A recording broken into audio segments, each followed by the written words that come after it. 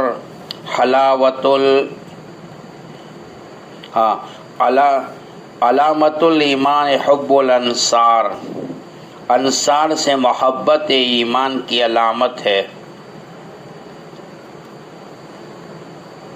روایت میں آتا ہے تو نبی پاک صلی اللہ علیہ وسلم نے جب ہجرت فرمائی تو آپ نے مدینہ منورہ کی سرزمین کے اوپر سب سے پہلا سبق جو دیا تھا، درس دیا تھا، کلکم بنو آدم وآدم من تراب، کوئی عرب نہیں، کوئی عجم نہیں، کوئی کالا نہیں، کوئی گولا نہیں، دین ہر ایک کے لیے ہے، سب اللہ کے بندے ہیں، سب کو اللہ نے بنایا ہے۔ آدم علیہ السلام کی اولاد ہے اور حضرت آدم علیہ السلام کو اللہ نے مٹی سے پیدا کیا ہے۔ بہرحال اس کے بعد باب علامت الایمان حب الانصار کہ نبی کریم صلی اللہ تعالی علیہ وسلم نے ارشاد فرمایا، انس بن مالک رضی اللہ تعالیٰ عنہ فرماتے ہیں آپ علیہ السلام نے فرمایا، آیت الایمان حب الانصار، انصار سے محبت ایمان کی نشانی ہے، وآیت النفاق بغض الانصار، اور انصار سے بغض رکھنا یہ نفاق کی نشانی ہے۔ یہ باب اس کے بعد حضرت امام بخاری رحمۃ اللہ علیہ بابن کہہ کر ایک باب شروع کر رہے ہیں کہ حدثنا ابو الیمان قال خبرنا شعیب عن الزہری قال خبرنی ابو ادریس عائذ اللہ ابن عبد اللہ ان عبادہ بن صامت رضی اللہ تعالیٰ عنہ وکان شہد بدرا وهو احد النقبہ لیلۃ العقبہ ان رسول اللہ صلی اللہ علیہ وسلم قال وحولہ اصابۃ من اصحابی بایعونی علی اللہ تشرکوا باللہ شیئا ولا تسرقوا ولا تزنوا ولا تقتلوا اولادکم ولا تعتوا ببہتان تفترونہ بین ایدیکم وارجلکم ولا تعصوا فی معروف فمن وفى منکم فاجرہ علی اللہ ومن نصاب من ذلك شيئا فعوقب في الدنيا فهو كفارة له ومن نصاب من ذلك شيئا ثم ستره الله فهو إلى الله إن شاء عفا عنه وإن شاء عاقبه فبايعناه على ذلك أو كما قال۔ حضرت امام بخاری رحمۃ اللہ علیہ 11ویں نمبر کی جو روایت ہے، 11ویں نمبر کا جو باب ہے، یہاں پر خالی بابن کہہ کر بات چھوڑی ہے۔ حضرت نے کوئی تفصیلی کلام نہیں کیا ہے کہ باب کس عنوان کے اوپر مبنی ہے، حضرت نے خالی بابن کہا ہے۔ ان کا جواب شراح نے یہ دیا ہے، فرمایا کہ یہ باب بغیر عنوان کا ہے اور ایسا باب پہلی مرتبہ آیا ہے، جیسا کہ مصری نسخے میں تو وحی کے بیان میں ہر حدیث پر بے عنوان ابواب لگے ہوئے ہیں، مگر ہمارے نسخے میں وہاں ابواب نہیں ہے، یہاں پہ یہ پہلا بغیر عنوان کا باب آیا ہے۔ تو امام بخاری رحمۃ اللہ علیہ حضرت کیا کہنا چاہتے ہیں، خالی بابن کہہ کر بات چھوڑی ہے۔ فرماتے ہیں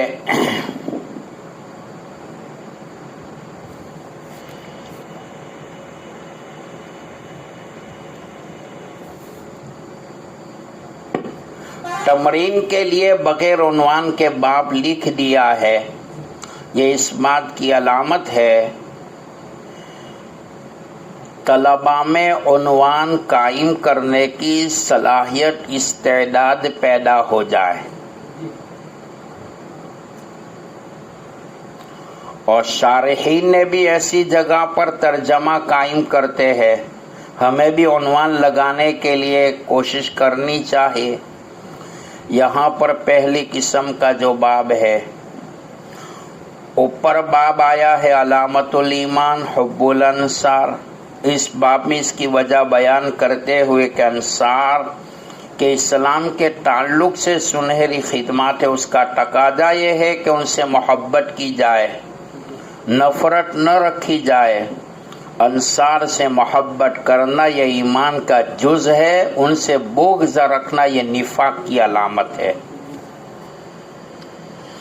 خلاصہ کلام یہ نکلا کہ حضرت امام بخاری رحمۃ اللہ علیہ تمرین کے لیے بغیر عنوان کے یہاں پر باب لائے ہیں تاکہ طلباء میں بھی عنوان قائم کرنے کی صلاحیت، استعداد پیدا ہو جائے۔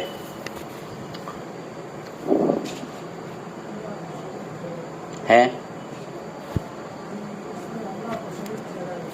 اس کے ہیں وہ ہے نہیں، یعنی باب کا جو حاصل ہے کہ اس روایت کے اندر حضرت امام بخاری رحمۃ اللہ علیہ کیا کہنا چاہتے ہیں؟ حدثنا ابو الیمان،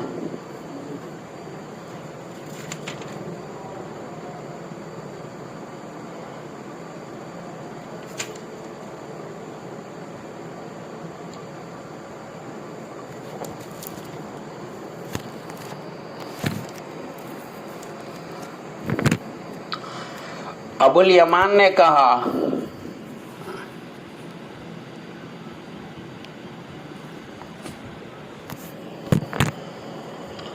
قال اخبرنا شعیب عن الزہری قال اخبرنی ابو ادریس۔ ابو الیمان فرماتے ہیں کہ ہم کو خبر دی شعیب نے، انہوں نے امام زہری سے کہا کہ ہمیں خبر ملی ہے۔ ابو ادریس عائد وہ فرماتے ہیں کہ روایت ہمیں عبداللہ سے ملی ہے، وہ فرماتے ہیں کہ راوی حدیث حضرت عبادہ بن صامت رضی اللہ تعالیٰ عنہ ہے۔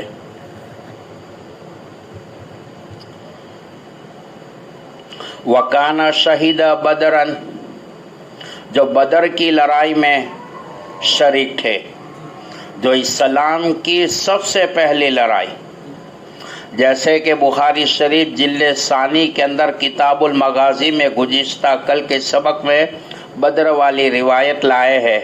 حضرت امام بخاری رحمۃ اللہ علیہ فرماتے ہیں کہ وکانا شہیدہ بدرن، وہ بدر کی لڑائی میں شریک تھے، وہو احد النقبہ لیلۃ العقبہ، فرماتے ہیں کہ عقبہ کی رات میں وہ بھی ایک نقیب تھے۔ ان رسول اللہ صلی اللہ علیہ وسلم، اللہ کے نبی صلی اللہ علیہ وسلم نے فرمایا کہ قال وحولہ اصابۃ، اصابۃ کہتے ہیں جماعت کو، کہ ایک جماعت آپ کے ارد گرد تھی، حولن کے معنی ارد گرد، من اصحابہ، آپ کے صحابہ میں سے، بایعونی، مجھ سے بیٹھ لو، کس بات پر؟ علی اللہ تشرک باللہ شیئا، اللہ کے ساتھ کسی کو شریک نہ بناؤ، ولا تسرقوا، چوری نہ کرو۔ ایک لغت یہ ہے کہ ولا تسرقوا، چوری نہ کرو، ولا تزنوا، نہ زنا کرو، ولا تقتلوا اولادکم، اور نہ اپنی اولاد کو قتل کرو، ولا تأتوا ببہتان، اور فرمایا کہ نہ بہتان لگاؤ،